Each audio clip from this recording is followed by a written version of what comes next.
Hey everyone, thank you guys for coming. I think this is the first session after lunch, so hopefully I can wake you guys up a little bit. I'm sure you guys all had a great Korean meal and are feeling very stuffed. So I'll try to make this interesting. Thank you to the team organizing KBW. This is by far the coolest venue I've been able to speak at. So it's a real honor to be here in Korea. And today, in the short time that we have together, I would like to just give an overview of what I see as one of the most interesting use cases for blockchains beyond finance. And that's in the area of AI, and in particular, how intellectual property interacts with AI as we enter this new age of creativity. So today I'll be sharing a little bit more about our vision over at Story, and I'll try to conclude with a few examples of demos that we find inspiring as examples for what this new era of creativity could look like. So before I start talking about AI and how AI is changing the landscape of IP, I first want to start off by just covering what IP is. We talk a lot about IP, and most people, when they hear that, they think about lawyers, they think about, get off my lawn, don't use my creativity. But we see IP much more expansively. We see it much more broadly. And to me, intellectual property is much more than just, the top 100 songs on Spotify or the movies that you see in Hollywood. IP is an AI model. IP, especially in the age of AI, it's your voice, it's your name, it's your image, and your likeness, which can now be scaled through artificial intelligence. It's also much more than just creative work. It is a brand like Nike or Balenciaga. And also, I'm sure in blockchain, we all know, it is also memes that power most of the internet and most of the content on the internet. So IP is a multi-trillion-dollar asset class, and oftentimes we don't talk about it enough as an asset class. I think it's very, very expansive, and there's a lot of opportunity to do more on-chain with IP. So what Story is trying to do with IP is to create an internet-scale IP Legoland. What that means at a high level is to take every single piece of content that you see on the internet, every piece of content on Netflix, on TikTok, on YouTube, on Webtoons, on Wattpad, and make it programmable by registering it on Story and allowing every creator, every application to set their terms for how other people can use that content. So how much does it cost to license your work? How much does it cost in terms of royalties and recurring payments? And who can use this work? All of that is not stuck in a pen and paper legal contract. It's actually embedded on chain. That's our vision, and with that vision, every piece of content becomes an IP Lego that can move between one app to another seamlessly through an API call without needing any intermediaries other than smart contracts themselves. So the reason why we think this is important is because if you think about IP like I mentioned, right now, pretty much everyone in the world has IP, but the only people, the only institutions that are able to leverage this asset class are massive studios. So unless you have 100 lawyers and the person that you're doing business with also has 100 lawyers and you have some way to get in touch with them, you really can't do anything with your IP, even if you actually own it, even if you're actually creating it. And so right now, the process of doing anything with this asset is extremely opaque, extremely expensive, and extremely high friction. What we want to do and what we think blockchains are for is for intermediating transactions between assets. And this isn't just limited to financial assets. We think that content also needs this disintermediation and that we can reduce a lot of the friction and a lot of the centralization around the current legal system. So what we're doing is taking these static JPEGs, these static media files that are trapped on one single platform and turning them into Legos with the terms that creators set that are embedded directly in that content itself. Basically bringing an API for rights around every single piece of content on the internet. And one of the most important features of the solution that we built is that it's not just software. I think it's really, really important to connect to the traditional legal system. And so we've actually created we spent a lot of time on the legal side and created a license called the Programmable IP license. And what it does is maps one-to-one. So every single term on the Programmable IP license links to a term in our smart contracts. So we're really bridging these two worlds and turning law into code and code into law. Ultimately, this vision is where every single piece of content on the internet basically has a QR code that any machine, any AI model, or any creator can read seamlessly and frictionlessly. But now comes a question which is very fair to ask, and I really want to address in detail, which is, so what? Let's imagine we have this IP Legoland. Why do we need this? And this really gets to the heart of why Story exists and the vision that animates the product that we're building. And it starts with a fundamental question. That question is very simple. Why aren't we living in a digital renaissance? If you look at things at face value, we should be living in a world where creators are the most powerful people, most respected people on the planet. First of all, we have social media. We have global connectivity through the internet. And so for those of you taking pictures here, or if you have photos on your phone or created a video, you can hit send on a social media platform and reach 10 million people within hours for free. That's never been possible in human history. You add on to that the power of generative AI with models like Stable Diffusion or OpenAI's Sora. You now have a Hollywood studio in your living room or in your pocket. So what we have today is the ability to reach everyone in the world, and for all of us here, even for extremely not creative people like me, to be able to create high-quality content of any medium at a single click. Yet, you look around. In 2023, Hollywood went on strike for 6 months out of the year, and creators online and in other digital places are not doing much better. So what gives? Why do we have these godlike technologies, and yet creators are still struggling? My belief, and I did spend a couple years at DeepMind, so I've seen cutting-edge AI development. My belief is that it's not really a matter of faster AI models, more powerful AI models, or more cheap AI models that will solve this problem. It's not about performance. The gating issue in artificial intelligence today, and the biggest open question, is around intellectual property monetization. We simply have no way to deal with the influx of these new technologies given our current IP system. So you're starting to see a lot of cracks at the edges. And these are very interesting, fun cracks to see in many ways. You can see people taking Drake's voice and The Weeknd's voice and turning it into a song that goes to #1 on SoundCloud. And this actually happened. And then people taking their favorite franchises, like Harry Potter, and remixing it in different styles, like Balenciaga, or in the style of directors like Wes Anderson. And these are getting tens of millions of views. We think these are very interesting creative experiments, but at the same time, it's a lose-lose situation. If you're J.K. Rowling, and someone's creating a YouTube remix for you, you're not generating any revenue from the tens of millions of views. And likewise, if you're a super fan and you're spending all this effort to create a remix of your favorite franchise, you might actually end up getting sued. And so right now, this is a very lose-lose, zero-sum situation. So AI is not only inevitable, we're not going to play whack-a-mole with the internet and try to shut this all down, but it's also illegal. So what do? This is also not just something that's limited to the creative world. This is something that we're seeing across every institution, not just creativity, but also institutions like journalism, with the New York Times going after OpenAI for regurgitating their content. So ultimately, this amounts to what I see as a new Napster moment, a new moment when we have godlike technologies, people are experimenting and pushing these technologies to the edge, but we have no way of sustainably monetizing or addressing this content at scale. Ultimately, this leads to what I call the tragedy of the commons, which is a classic economic problem. And if you think about the internet as a big grassy field, the grass is basically all of the user-generated content on platforms like Reddit, on platforms like Quora, on Yelp, on Shutterstock, the photos, the comments, the videos that make the internet what it is. And right now, we have these large model companies, the OpenAIs of the world, that are training on this data, consuming this grass, so to speak. And that's great. They're producing great models. But what's worrying is that there's no new seeds being planted. They're taking and taking and taking, but there's no incentive for the creators, for you and me on the internet, to continue doing what we're doing. And so this field is getting eaten up, but nothing's replenishing it. I'll give you a very, very specific example. And that's an example of, let's say, a travel blogger. So let's say I'm a travel blogger. I've been doing this for 5 years. I'm writing about my trip to Seoul, and I'm covering my favorite 10 K-barbecue places here in Seoul. 3 years ago, or even 4 years ago, if I were writing this travel blog, I had a basic implicit social contract with Google or with Instagram. And that social contract was, if I generated enough eyeballs, if my content was appealing enough, then Google would drive traffic to my website, and I could monetize that through advertising. So through this model, the old model of the internet, I might be able to earn $10, $100 a month for my content. Fast forward to today, 3 or 4 years from then, and now, if I'm writing this blog about my favorite 10 Korean barbecue places, and someone wants to know, someone's searching on Perplexity now instead of Google, they're searching what places should I visit in Seoul. They might see a single bullet about a few K-barbecue restaurant recommendations summarized through AI. But I'm getting none of that traffic. No one even knows that I wrote that content at all, because AI trained on that content and regurgitated it. So if you're a creator, put yourself in their shoes, right? I'm writing this blog. No one is visiting my website anymore. And certainly no one is paying me for my content anymore. So regardless of why I create, there's really no reason for me to continue writing this blog. And this isn't just a single isolated example. This is happening to everyone on the internet. If you're a Redditor, or if you answer questions on Quora, or if you take photos and upload them to Instagram, you're asking yourself the same question: why am I doing this anymore? And so we are really at a tipping point. This current model is simply unsustainable.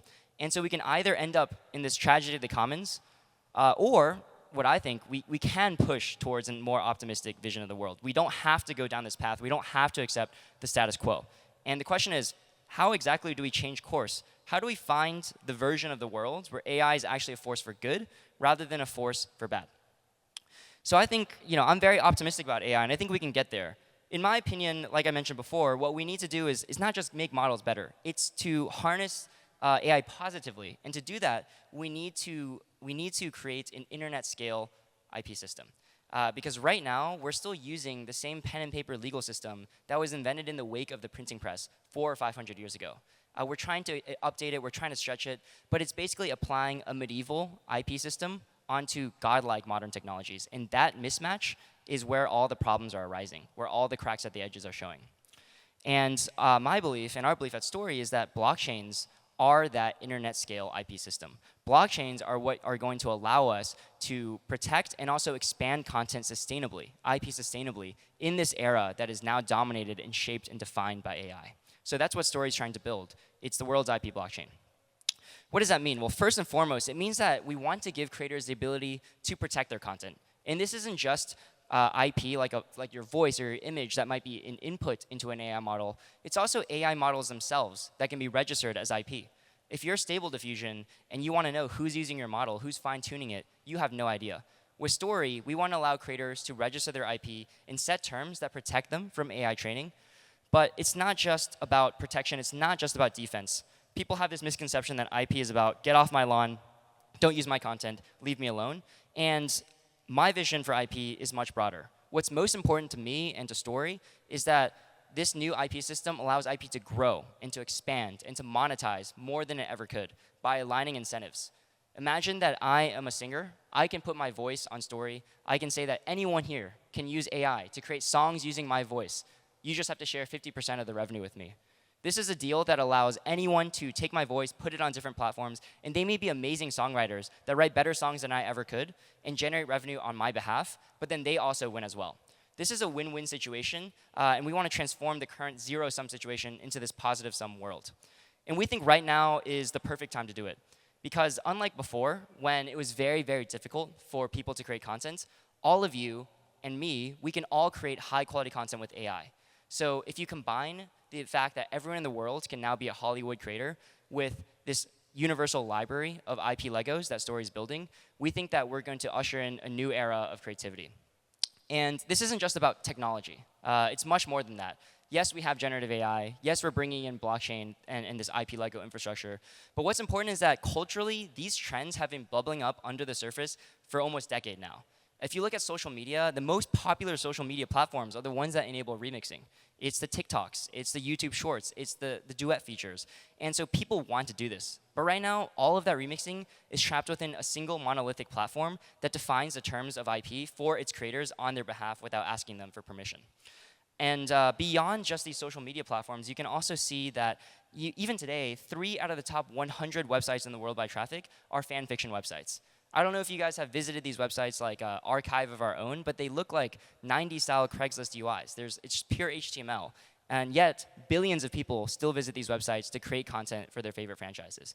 We think that if we combine the technology with these cultural trends, we're going to completely redefine what it means to develop IP and what it means to be creative. Moving from this top-down, siloed vision of the world, where you have a single exec in a suit and tie behind closed doors at Disney who decides content for the next 10 years, to something that looks almost like open source code, where it's totally bottoms up, totally organic, and just like open source code grows in this organic, evolutionary way, it's almost a Wikipedia for fiction, except with value capture built in for everyone and their contributions to this large, sprawling franchise. So I truly think the next Disney, the next Marvel, the next Spider-Man is going to be built in this way, and it's going to dwarf the current mega franchises of today. So just to summarize where we see the AI world, I think right now we're in this bottom left corner where the red circle is. And this is a corner where our AI landscape is dominated by 2 or 3 large model providers. They're closed, they're extremely value extractive. And what they're doing is making these one-off licensing deals with large platforms. So OpenAI is making a deal with Shutterstock for their photos, or OpenAI is doing a deal with Reddit for their data. And while that might look sustainable on the surface, I think if we peek under the hood, we'll see that this is the same tragedy of the commons problem I mentioned before. So just put yourself in the shoes, let's just say OpenAI is doing a deal with Reddit. Let's investigate that. Put yourself in the shoes of an average Redditor, right? OpenAI is now paying Reddit $10 million a year so that eyeballs go from Reddit to ChatGPT. Otherwise, OpenAI wouldn't be paying for this data if it didn't move users from Reddit, away from Reddit, towards ChatGPT. And so what happens as a Redditor is that now, every year there's less and less people reading your posts. There's less and less engagement. There's less and less comments. And so over time, on the margins, if you're a Redditor, you just stop posting. And if you're Reddit, your platform gets less and less valuable. And so maybe on year 1, OpenAI is paying Reddit $10 million a year. Maybe year 2, OpenAI is only paying Reddit $6 million a year. Year 3, year 4, they may only be paying $2 or $1 million a year. And eventually, Reddit as a platform, without these Redditors, will die. And then you think about OpenAI. Even from OpenAI's perspective, when Reddit dies, when Quora or Shutterstock dies, they run out of data. And so even if you're a large model company, you should be really concerned about this vision of the future because it's simply unsustainable for everyone, for the individual Redditor, for the Reddit, the platform, and even for the model companies that are training on Reddit. Now, against this vision of the world that we're currently headed towards today are very interesting experiments in open source AI. And I'm very supportive of these. The best one is probably Llama from Meta.